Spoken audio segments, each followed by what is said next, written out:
Have you ever wondered about the difference between fall and autumn? Both of these words refer to that cool season, the time between summer and winter when the leaves change color. But there is a small difference in how these words are used. Fall is more commonly used in American English and has a less formal sound than autumn, which is probably more common in British English. Fall. Yeah, let's go with that one. Welcome to another Happy English podcast coming to you from New York City. And here's your English teacher, Michael. All right, thank you, John, and thanks, everyone. It's Michael here from Happy English, and I help people speak English better. And this is Happy English Podcast, episode 761. Save these idioms for a rainy day. Fall is here, and that means rainy days and wind, apples and nuts, and of course, leaves. And we're diving into a whole bunch of idioms inspired by fall. Perfect timing, right? The leaves are changing. There's a chill in the air. Well, we're going to leaf through a bunch of idioms that have those fall items and see how we can use them in everyday conversational English. Let's check them out. Listen to this story about Tommy and his brother. Last night, Jack and Tommy were having a drink after work. It seems like Tommy was under the weather, but actually the problem is his brother, who is driving him nuts. Jack was surprised to hear that because he thought Tommy's brother turned over a new leaf. Nope. It seems like Tommy's brother is just nuts and doesn't know how to save for a rainy day. It also seems like he has never gotten wind of something called planning. His father is the same and spends more than he saves. Seems like the apple never falls far from the tree. Okay, let's check out these idioms. So, Tommy's feeling a little under the weather. Under the weather.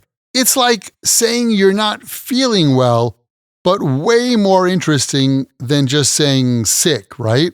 Like, you wouldn't say to your doctor, "Oh, I'm feeling a bit under the weather."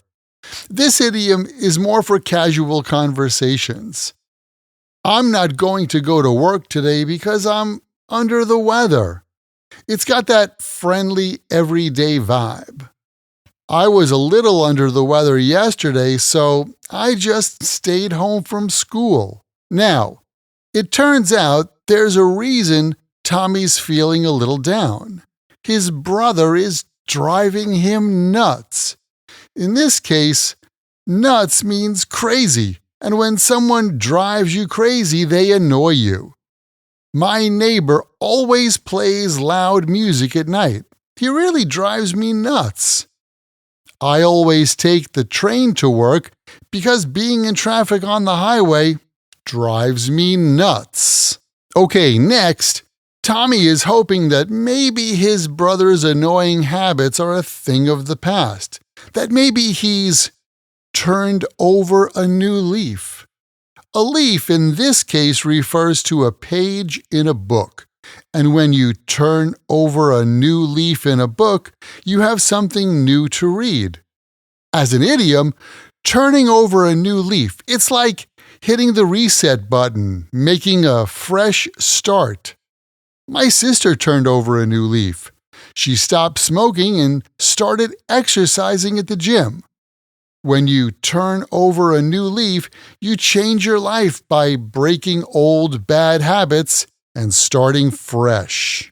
And it's just like this new season of fall, like nature's giving us a chance to start fresh too. But unfortunately for Tommy, it seems like his brother hasn't made a fresh start yet, because as Tommy said, he's still nuts. And here, nuts just means being a little crazy or maybe a little foolish. And to be nuts can be used in so many ways. Sometimes it's not so serious, like, you're going to eat another slice of pizza? You're nuts. And sometimes it's more serious, like, you're nuts for going out with that girl again. She broke your heart last year. So it all depends on the context. You knew that, right? Okay, so far we've covered feeling under the weather, getting driven nuts, and the hope of new beginnings, turning over a new leaf. Next, let's talk about saving for a rainy day. This idiom talks about being prepared for something.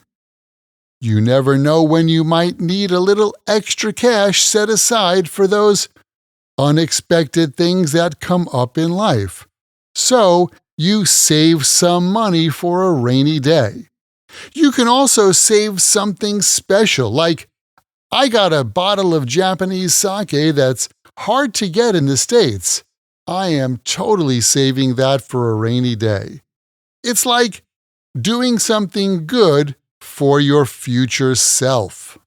Okay, this next idiom, I love this one because it's so visual. To squirrel something away. It's like, picturing a squirrel burying its nuts for later.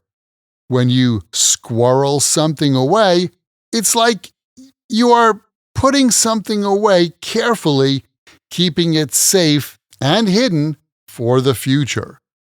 My uncle used to squirrel away some special bottles of cognac.